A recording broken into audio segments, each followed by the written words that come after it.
If you feel distant from God today, this could change everything.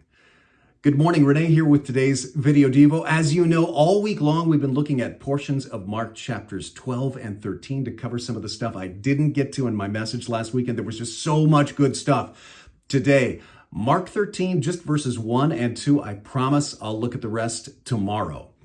As Jesus was leaving the temple that day, it's still Tuesday. A lot of stuff happened on Tuesday. One of his disciples said, "Teacher, look at these magnificent buildings. Look at the impressive stones in the walls." And Jesus replied, "Yes, look at these great buildings, but they will be completely demolished.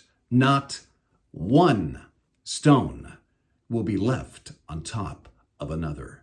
And this was literally fulfilled in 70 AD when Roman soldiers demolished the temple. But Jesus is saying more than just the temple will be destroyed. He's saying the temple will be replaced. And this was scandalous. This statement here was even used as evidence against him at his trial. Now, you might be like, what's the big deal? So he said a building would be demolished. So what?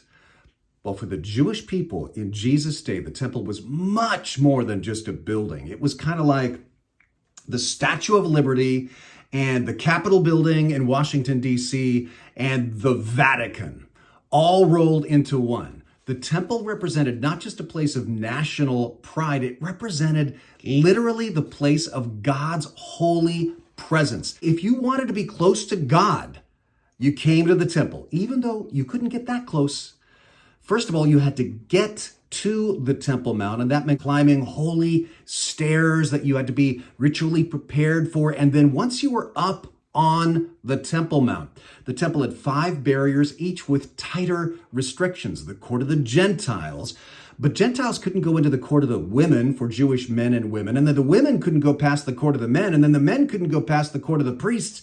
And finally, only the high priest could enter the Holy of Holies. And there was like a thick veil that separated the Holy of Holies from the rest of the planet. In fact, the whole idea of holiness came to mean separation. And each of these sections was literally a step up. And that was very symbolic. God's up there, we're down here. Now, let me ask you this. Is that kind of your mental map of how this whole religion thing works? Is that your mental map of faith? There's steps you have to take to get up to God, and the more worthy people get closer to God. So many people have this idea, if I die, I hope I make it to heaven. I hope I'm good enough. God's way up there. I'm way down here. I'm unholy. Okay, let me just replace that. Because when Jesus dies, here's what happens. At that moment, it says the curtain of the temple was torn in two from top to bottom, top to bottom. God to us. You know, God wasn't saying, "Hey, welcome, now you can come through the veil to meet me." No, he was saying, "Here I come." Down all those steps and past all those barriers to the whole unholy world. Now, how in the world was that possible? Because what Jesus is saying is all the sacrifices up there on the temple and all the high priests, all that was pointing to me. And now I'm here.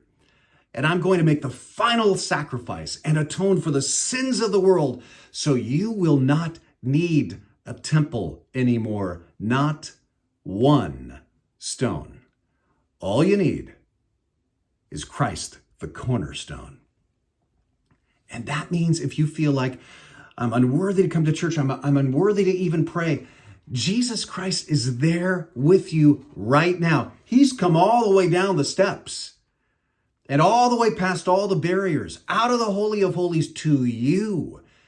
And he is extending his hand to you right now because he wants to be in a relationship with you.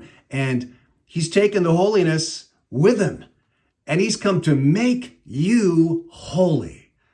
All we need to do is believe and receive. Man, that is really good news.